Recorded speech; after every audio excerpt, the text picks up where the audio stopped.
Assalamualaikum warahmatullahi wabarakatuh. Kami dari kelompok 8 akan menjelaskan atau mempresentasikan yaitu penjelasan mengenai metode dakwah Khalifah Ali bin Abi Thalib. Nah, di sini ada 3 poin. Nah, saya di sini menjelaskan yang poin pertama yakni sejarah hidup Ali bin Abi Thalib. Sejarah hidup di sini ada masing-masingnya ada 4 poin. Yang pertama mengenai silsilah hidup, yang kedua mengenai sejarah pendidikan Ali bin Abi Thalib, yang ketiga mengenai sejarah mengenal Islam, dan yang terakhir yaitu beberapa hadis tentang Ali bin Abi Thalib.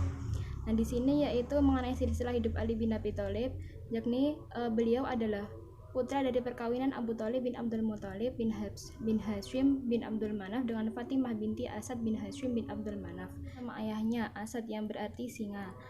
Nah, di sini yaitu selain nama yang baik yang banyak diketahui umat Islam, Ali memiliki nama yang patut diketahui. Salah satu gelar itu istilah Abu dalam bahasa Arab berarti bapak dan Turab berarti tanah. Dengan demikian Abu Turab berarti bapak tanah. Karena itu Rasulullah membangunkannya dan memanggil Abu At-Turab. Semenjak itu Ali mendapat gelar Abu At-Turab. Nah, gelar ini kemudian dipakai oleh lawan-lawannya dan didukung. Selanjutnya yaitu poin 2, yaitu mengenai sejarah pendidikan pada masa Ali. Nah, secara umum sejarah memegang peranan penting bagi kehidupan umat manusia. Hal ini karena sejarah menyimpan atau mengandung kekuatan yang dapat menimbulkan dinamisme dan juga melahirkan nilai-nilai baru bagi pertumbuhan serta perkembangan kehidupan umat manusia. Nah, di sumber ajaran umat manusia yang pertama yaitu Al-Qur'an. Nah, seperti itu. Nah, di sini yaitu Al-Qur'an mengandung cukup banyak nilai-nilai kesejahteraan yang langsung dan tidak langsung mengandung makna yang benar. Pendidikan Islam yaitu suatu proses bimbingan dari pendidik terhadap perkembangan jasmani, rohani, serta akal peserta didik ke arah terbentuknya pribadi muslim yang baik. Karena itu, ia merupakan sebagai alat yang dapat difungsikan untuk mengarahkan pertumbuhan serta perkembangan hidup manusia sebagai makhluk pribadi dan makhluk sosial. Nah, sejarah pendidikan Islam memiliki kegunaan tersendiri, yakni yang pertama yaitu sebagai faktor keteladanan, cermin pembanding dan perbaikan keadaan. Seperti itu. Nah, sebagai pembanding suatu peristiwa yang berlangsung dari masa ke masa tertentu tentu memiliki kesamaan serta kekhususan. Nah, dengan demikian hasil proses pembanding di antara masa silam dan sekarang dan juga yang akan datang diharapkan dapat memberi andil bagi perkembangan pendidikan Islam, karena sesungguhnya tarikh itu menjadi cerminan perbandingan bagi masa yang baru. Nah, selanjutnya sebagai perbaikan setelah berusaha menafsirkan pengalaman masa lampau manusia dalam berbagai kegiatan. Di sini kita berusaha pula untuk memperbaiki keadaan. Assalamualaikum warahmatullahi wabarakatuh. Di sini saya akan mempresentasikan materi metode dakwah Ali bin Abi Thalib periode Makkah dan periode Madinah. Yang pertama, periode Makkah. Ali adalah mitra Rasulullah yang dipercaya untuk menyimpan rahasia dalam rencana penaklukan Makkah. Ali menyiapkan perlengkapan dan menyiapkan langkah-langkah yang akan diambil sesuai dengan kondisi yang sudah diprediksikan. Ali bersama Zubair mengejar Hatib bin Abi Balto'ah yang membocorkan rencana keberangkatan Rasulullah bersama muslimin ke Makkah dengan menulis surat yang dibawa oleh seorang wanita untuk disampaikan kepada kerabat mereka di Makkah. Dalam peristiwa Fathul Makkah, atas perintah Rasulullah, Ali menyusul Abu Bakar untuk mengumumkan kepada orang-orang musyrik tentang ayat yang baru saja diturunkan kepada Rasulullah, yaitu pada surat At-Taubah ayat 1-36 yang berisi bahwasanya mereka tidak boleh lagi bertawaf di Ka'bah dengan telanjang.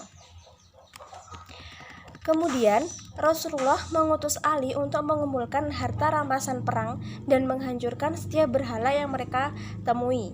Ali juga menewaskan Nafi bin Ghailan dan Ma'tib sehingga musuh merasa ketakutan dan banyak di antara mereka yang akhirnya masuk Islam.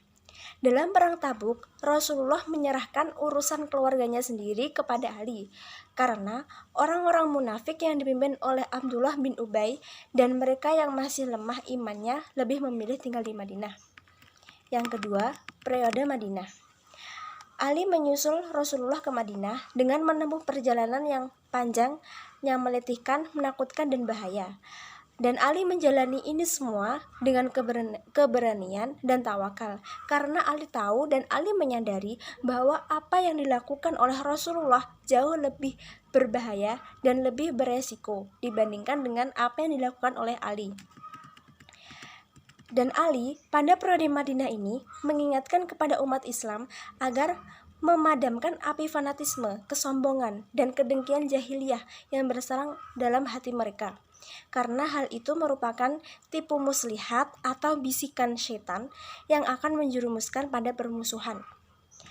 Ali bersama Abu Dujanah al-Ansori dan Sahal bin Hunayf membantu para sahabat yang tengah membela Rasulullah, dan Ali dapat mengatasi para penyerang yang datang dari berbagai arah. Yaitu dakwah Ali saat menjabat sebagai khalifah. Pengangkatan Ali bin Abi Thalib sebagai khalifah setelah peristiwa pembunuhan Utsman bin Affan. Saat itu kota Madinah dilanda ketegangan dan kericuan. Wali kota Madinah Al-Ghafiqi Ibnu Harb mencari-cari orang yang pantas untuk dibaiat sebagai khalifah. Para penduduk Mesir meminta Ali untuk memangku kekhalifahan, namun ia enggan dan menghindar. Pada masa itu terjadi pengelompokan masyarakat. Pada satu bagian kaum pemberontak membuat perkumpulan. Di bagian yang lain, orang Muhajirin dan Ansor membuat suatu kelompok pula, termasuk tabi'in dari kota Madinah. Oleh karena itu, atas dasar itu mereka berusaha untuk segera mencari khalifah yang menggantikan Khalifah Utsman bin Affan.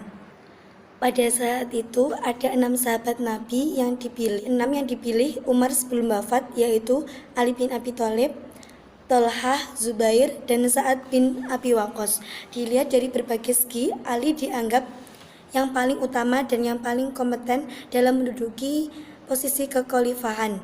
Dalam sebuah pertemuan permusyawarahan, Abdurrahman bin Auf menetapkan Ali sebagai tokoh yang paling dipercayai umat setelah Utsman bin Affan. Jadi di sini Khalifah Ali dilantik sebagai khalifah keempat setelah Utsman bin Affan.